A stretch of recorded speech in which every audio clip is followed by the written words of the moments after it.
আসসালামু আলাইকুম প্রিয় দর্শক, অন্যমঞ্চ অনুষ্ঠানে আপনাদের সকলকে স্বাগত জানাচ্ছি।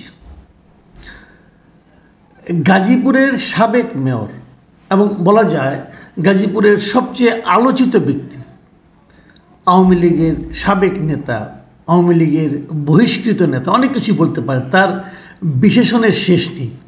এই ভদ্রলোকের একটা অডিও কল এই মুহূর্তে দেশে মোটামুটি ভাইরাল আকারে আছে। সেই অডিও কলে উনি অনেক কথা বলেছেন। বেশ কয়েকজন লোক একসঙ্গে হয়তো একটা গ্রুপ চ্যাটে ছিলেন, আর কি গ্রুপ মেসেজে ছিলেন, গ্রুপ কলে ছিলেন, অনেকের সঙ্গে কথা বলেছিলেন। সেখানে ওনার পার্টটুকু এই মুহূর্তে বেশ ভাইরাল। এটা প্রায় 6 মিনিটের একটা অডিও কল, যেটা এখন পাওয়া যাচ্ছে সামাজিক মাধ্যমে। সেখানে উনি অনেক কথা বলেছেন। দল কিভাবে প্রস্তুত হচ্ছে, দল আগামীতে কি করবে, তাদের বিরুদ্ধে সরকারি দলগুলো, সরকার কিভাবে তাদেরকে ঘরে থাকতে দিচ্ছে না, তারা পালিয়ে বেড়াচ্ছে, সবার নামে হত্যা মামলা হচ্ছে, এরকম অনেক কথা জানা যাচ্ছে।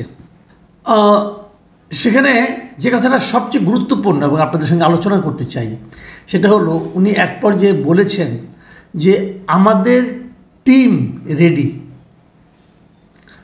রাজধানীতে রাতে মানুষ ঘুমাতে পারবে না। কোথা থেকে কি করতে হবে অল্প সময়ের মধ্যে আপনারা মূল মেসেজটা পাইবেন। আমরা প্রমাণ করে দিতে চাই আমরা কার সৈনিক। এই কথা উনি বলেছেন।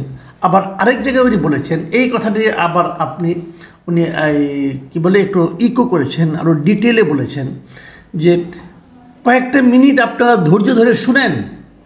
এখানে সম্রাট ভাই আছেন, তারা ক্ষতিগ্রস্ত মানুষ। আমাদের 70 থেকে 80% টিম আছে। আমাদের নীতি নির্ধারকদের সঙ্গে শৃঙ্খলার মাধ্যমে থাকতে চাই। আমাদের কথা স্পষ্ট যে রাজধানীতে দিনের বেলা স্বাধীনভাবে আমরা ঘুরতে পারবো না, চলতে পারবো না। আমাদের চূড়ান্ত ডিসিশন, সেই রাজধানীতে রাতের বেলায় মানুষ ঘুমাতে পারবে না।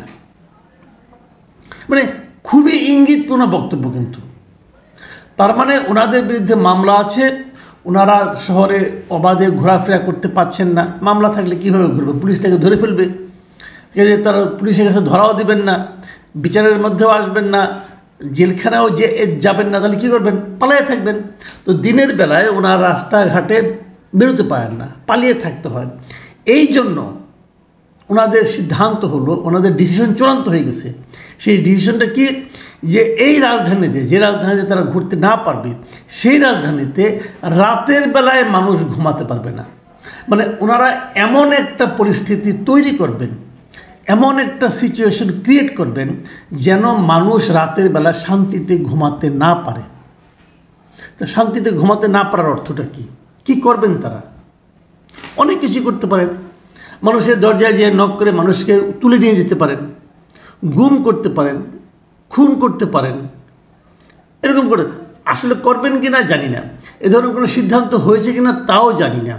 আবার এই কণ্ঠটা আসলেই জাহাঙ্গীর আলমের কিনা তাও জানি না। তবে জাহাঙ্গীর আলমের সঙ্গে কণ্ঠের মিল পাওয়া যায়। যারা ওনাকে চিনেন, জানেন, তারা অনেকেই বলেছেন এটা জাহাঙ্গীর আলমের কণ্ঠ হতে পারে। আবার এআই দ্বারাও ক্রিয়েট হতে পারে। আমি কিন্তু কোনো গ্যারান্টি দিচ্ছি না। কিন্তু যখন কণ্ঠস্বরের মালিক জাহাঙ্গীর আলম বলে দাবি করা হচ্ছে, তখন আমি কিন্তু আবার অবাক হচ্ছি না। আমি অবাক হচ্ছি না, কারণ এই লোকটার চরিত্র সম্পর্কে আমরা জানি। তিনি কি না করেছেন, তিনি কি অপকর্ম নাই যেটা উনি করেন নাই। উনি কিন্তু অনেক অপকর্মের নায়ক উনি। আমরা এগুলি জানি, বিভিন্ন সময় আমরা জানি। ওখানে একবার উনি একবার বঙ্গবন্ধুকে নিয়ে কথা বলেছিলেন। সেই কথার কারণে তাকে প্রথমে একবার আজীবন বহিষ্কার করা হয়েছিল। তখন আবার শোনা যায় যেটা টাকা দিয়ে, বিশেষ করে ওবায়দুল কাদেরকে প্রচুর পরিমাণ টাকা দিয়ে, ওনার সঙ্গে ওবায়দুল কাদেরের খুব সখ্য ছিল। ওবায়দুল কাদের তার কাছ থেকে নিয়মিত টাকা পেতেন।